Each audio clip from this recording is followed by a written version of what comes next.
Hello viewers, Tamil Nadu கிராம உதவியாளர் 2025. So அதில் வந்து திறனறி தேர்வில் சைக்கிள் வந்து கண்டிப்பாக ஓட்டி காட்டணும் அப்படின்னு வந்து பார்த்திங்கன்னா ரீசெண்டாக கோயம்புத்தூரில் வந்து சொல்லியிருந்தாங்க அப்படின்னு சொல்லிட்டு நம்ம ஒரு அப்டேட் பார்த்தோம். ஸோ அதில் வந்து என்னென்ன வழிமுறைகள் வந்து பார்த்திங்கன்னா பின்பற்றணும். ஸோ அதில் வந்து கண்டிப்பாக நம்ம லைசன்ஸ் வந்து ப்ரொவைட் பண்ணணுமா, இல்லை சைக்கிள் மட்டும் தான் ஓட்ட சொல்லுவாங்களா, இல்லை ஸ்கூட்டி பைக் அந்த மாதிரி ஓட்டி காட்ட சொல்லுவாங்களா அப்படிங்கிறது பற்றின ஒரு ஃபுல் அப்டேட் தான் நம்ம இந்த வீடியோவில் பார்க்க போகிறோம். ஸோ நீங்கள் பேக்ரவுண்டில் பார்த்துட்டு இருப்பீங்க பின்பற்ற வேண்டிய வழிமுறைகள். பிற இது வந்து பார்த்திங்கன்னா நீங்கள் உடற்தகுதியோடு இருக்கணும், நீங்கள் மிதிவண்டி பார் போட்டு வந்து பார்த்திங்கன்னா இருசக்கர வாகனம் ஓட்டிருக்கக்கூடிய தகுதி பெற்று இருக்கணும் அப்படின்னு சொல்லியிருக்காங்க. அந்த ஊர்லேயே வசிக்கக்கூடியவங்களாக இருந்தாங்க அப்படின்னா அவங்களுக்கு வந்து ஃபுல் ப்ரிஃபரன்ஸ் இருக்குது அப்படின்னு வந்து பார்த்திங்கன்னா சொல்லியிருக்காங்க. ஸோ வந்து ஃபார் எக்ஸாம்பிள் நீங்கள் ஒரு கிராமம் இருக்குது அப்படின்னா அந்த கிராமத்திலேயே வசிக்கக்கூடியவராக இருந்தால் மட்டும்தான் வந்து பார்த்திங்கன்னா உங்களுக்கு ப்ரிஃபரன்ஸ் இருக்குது. நீங்கள் வேறு கிராமத்தில் இருக்கீங்க அப்படின்னா ஒரு சில கிராமங்களில் மேபி ஒரு சில வட்டாட்சியர் அலுவலகத்தில் உங்களை வந்து இன்டர்வியூ வரைக்கும் வந்து பார்த்திங்கன்னா கொண்டு வரலாம். ஆனால் ஒரு சில பக்கம் வந்து பார்த்திங்கன்னா உங்களோட அப்ளிகேஷன் இட் செல்ஃப் உங்களுக்கு கால் டிக்கெட் வராமல் ரிஜெக்ட் பண்ணிடுவாங்க. ஏன்னா அது வந்து பேஸ்ட் ஆன் த கவுண்ட்டு தான். ஏன்னா வந்து இப்போ ஒரு சில இப்போ கிராமங்கள்லாம் வந்து பார்த்திங்கன்னா சிட்டி சைடில் இருக்கிறதுல நிறைய பேர் வந்து பார்த்திங்கன்னா இதுக்கு வந்து விண்ணப்பிச்சிருப்பாங்க. இதே வந்து ரொம்ப ஒரு கிராமமாக இருக்குது அப்படிங்கிறப்போ ஒரு 50 to 60 பேர் வந்து பார்த்திங்கன்னா இது பண்ணியிருக்கேன். மக்கள் அடர்த்தியை பொறுத்து தான் வந்து பார்த்திங்கன்னா அப்ளிகேஷன்ஸ் இருக்கும். ஸோ அதுக்கு தகுந்த மாதிரி பார்த்திங்கன்னா விண்ணப்பிச்சிருப்பாங்க. ஸோ இப்போ நம்ம முக்கியமாக பார்க்க வேண்டியது லைசன்ஸ் கேட்பாங்களா மாட்டாங்களா, லைசன்ஸ் ப்ரொவைட் பண்ணுமா வேண்டாமா, லைசன்ஸ் இருந்தால் பெனிஃபிட்டாக இல்லையா அப்படின்னு சொல்லிட்டு. இன்றைக்கி இருக்கக்கூடிய 2025 நம்ம தமிழ்நாட்டில் இப்போ எந்த அளவுக்கு வந்து பார்த்திங்கன்னா உலகம் போயிட்டுருக்கு அப்படிங்கிறது தெரியும். நம்ம ரோட்டில் எத்தனை சைக்கிளை பார்க்குறோம். இப்போ ஒரு நம்மளே ஒரு கோயம்புத்தூர்லேயோ மதுரையிலையோ சென்னையிலையோ எங்கேயோ ஒரு பக்கம் இருக்குன்னு வைங்களேன், சைக்கிள் இன்றைக்கி எத்தனை பேர் ஓட்டுறாங்க. ஸ்கூல் போகிற பசங்களை தவிர்த்து சில வேலைகள் செய்யக்கூடியவங்க, இந்த பேப்பர் போடுறவங்க, பால் போடுறவங்க, ஒரு சிலவர்கள் தவிர்த்து நிறைய பக்கம்லாம் இன்றைக்கி வந்து பார்த்திங்கன்னா சைக்கிளே பார்க்க முடியறதில்ல. ஓகேங்களா. பட் இந்த எக்ஸாமுக்கு காலங்காலமாக வந்து பார்த்திங்கன்னா சைக்கிள் ஓட்டணும். இன்றைக்கி தான் வந்து பார்த்திங்கன்னா எல்லாருக்கிட்டையும் பைக் இருக்குது, எல்லாமே வந்துருச்சு. ஸோ முன்னாடி வந்து பார்த்திங்கன்னா ஒரு ஃபீல்டு இன்ஃபெக்ஷன் போகிறதா இருக்கட்டும், இல்லை வந்து இந்த கிராம உதவியாளர் சம்மந்தப்பட்ட ஏதாவது ஒரு திட்டம் பற்றி ஒருத்தவங்களுக்கு எக்ஸ்பிளைன் பண்ணுறதா இருக்கட்டும், விழிப்புணர்வு ஏற்படுத்திக்க போகிறதா இருக்கட்டும், எல்லாமே வந்து பார்த்திங்கன்னா சைக்கிள் தான் வந்து போயிட்டு இருந்தாங்க. இன்றைக்கி வரைக்கும் எங்கள் ஊரில் ஒரே ஒருத்தர் மட்டும் வந்து பார்த்திங்கன்னா போஸ்ட் வந்து சைக்கிளில் தான் வந்து கொடுத்துட்ருக்காரு போஸ்ட் ஆஃபீஸில். ஓகேங்களா. ஸோ அந்த மாதிரி அவங்களோட பேசிக் குவாலிஃபிகேஷன், இப்போ ஒரு போஸ்ட் மாஸ்டர் வந்து பார்த்திங்கன்னா அந்த போஸ்ட் கொண்டு போய் கொடுக்குறவங்க அவங்களுக்கு எலிஜிபிலிட்டி வந்து பார்த்திங்கன்னா சைக்கிள் ஓட்ட தெரிஞ்சிருக்கணும். அந்த மாதிரி தான் இதுக்கு வந்து பார்த்திங்கன்னா சைக்கிள் ஓட்ட தெரிஞ்சிருக்கணும். அதுக்குன்னு லைசன்ஸ் தேவையில்லையான்னு கேட்டால் லைசன்ஸ் தேவை. லைசன்ஸ் இருந்துச்சுன்னா அது ஒரு சில வட்டாட்சியர் அலுவலகத்தில் அவங்க ஒவ்வொரு மாவட்டத்தில் ஃபாலோ பண்ணுறதை வச்சு நீங்கள் அது உங்களோட ஒரு ப்ரூஃபாகவும் யூஸ் பண்ணிக்கலாம்.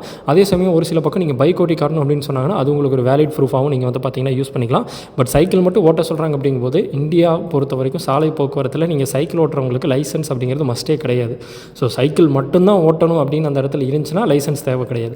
சைக்கிள் பார் இருசக்கர வாகனம் ஓட்டும் அப்படின்னு போட்டிருந்தாங்கன்னா அப்போ அந்த இடத்துல லைசன்ஸ் தேவைப்படுது. ஓகேங்களா. ஸோ சைக்கிள் மட்டும் உங்களை வந்து ஓட்ட சொல்கிறாங்க அப்படிங்கிறப்போ அவங்கக்கிட்ட வந்து லைசன்ஸ் கேட்க மாட்டாங்க. பட் நீங்கள் லைசன்ஸை ஒரு ப்ரூஃபாக நீங்கள் யூஸ் பண்ணிக்கலாம்.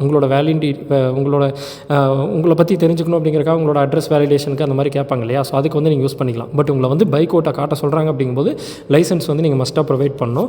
சரி, இப்போ சைக்கிள் ஓட்ட சொல்லிட்டாங்க. அந்த சைக்கிள் ஓட்டுறதுல நம்ம என்னென்ன வழிமுறைகள் வந்து பின்பற்றணும் அப்படின்னு பார்த்தீங்கன்னா, அந்த சைக்கிள் வந்து நீங்கள் ஓட்டும்போது காலை ஊனாமல் இந்த ஸ்ட்ரைட்டாக ஓட்டுறாங்களா, இல்லை அவங்களுக்கு வந்து நம்மளுக்கே தெரியும்ல, நார்மலாக நம்ம ஊரில் வந்து ஓட்ட பழகிறவங்க சின்ன பசங்களாம் சைக்கிள் ஓட்ட பழகிறாங்கன்னா என்ன பண்ணுவாங்க, இந்த மாதிரி காலை உள்ள விட்டு அந்த பெடல் போடுறது, அதுக்கப்புறம் வந்து கீழே ஒரு கொஞ்சம் தூரம் போவாங்க, ஒரு 3 மீட்டர் போவாங்க, மறுபடியும் காலை ஊனிடுவாங்க, அப்புறம் மறுபடியும் ஸ்டார்ட் பண்ணுவாங்க, காலை ஊனிடுவாங்க. அந்த மாதிரிலாம் பண்ணக்கூடாது.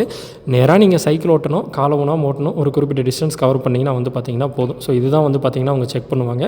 ஸோ இதை பண்ணாமல் ஏதாவது வந்து ஓட்டும் போதே காலை ஊனிட்டு அவங்க சொல்கிற அந்த குறிப்பிட்ட டிஸ்டன்ஸ் வரைக்கும் வந்து பார்த்திங்கன்னா நீங்கள் கரெக்டாக வந்து ஓட்டி காட்டணும் அவங்கக்கிட்ட. ஓகேங்களா.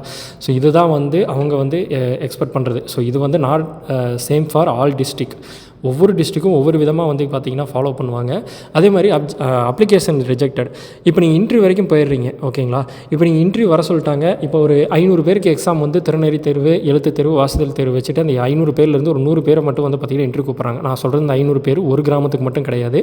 ஒரு வட்டாட்சியர் அலுவலகத்தில் இருக்கக்கூடிய ஒரு கிராமங்கள், ஃபார் எக்ஸாம்பிள் இப்போ ஒரு 10 கிராமம் 15 கிராமத்துக்கு வந்து பார்த்திங்கன்னா ஒரு வட்டாட்சியர் அலுவலகத்திலிருந்து இந்த மாதிரி கிராம உதவியாளர் தேவைப்படுறாங்க அப்படின்னா அப்போ அந்த 15 பேரில் ஒரு 500 அப்ளிகேஷனுக்கு ரிட்டன் எக்ஸாம், ரீடிங் எக்ஸாம், திறனறி தேர்வு வச்சு முடிச்சுட்டு அதிலேருந்து ஒரு 100 பேர் வந்து பார்த்திங்கன்னா இதுக்கு கூப்பிடுவாங்க, இன்டர்வியூ கூப்பிட்றாங்கன்னா அப்போ அந்த 100 பேரில் அவங்க கேட்குற கொஸ்டினுக்கும் ஆன்சர் பண்ணி யார் ஒருத்தவங்க வந்து பார்த்திங்கன்னா கரெக்டாக அந்த உள்ளூர்லேயும் இருக்கீங்களோ அவங்களுக்கு வந்து பார்த்திங்கன்னா எக்ஸ்ட்ரா பெனிஃபிட்ஸ் இருக்குது.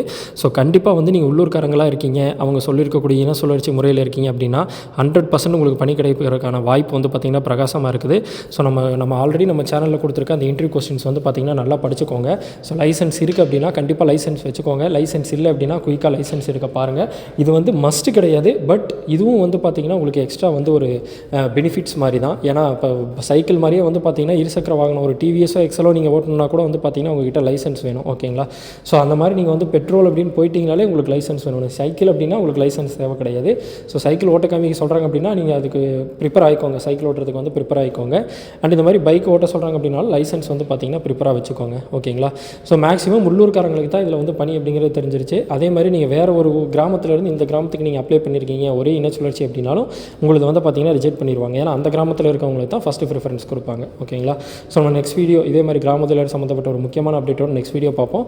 ஸோ இந்த வீடியோ உங்களுக்கு பிடிச்சிருந்துச்சு அப்படின்னா லைக் ஷேர் பண்ணுங்கள். கண்டிப்பாக நம்மளோட சேனலை சப்ஸ்கிரைப் பண்ணுங்கள்.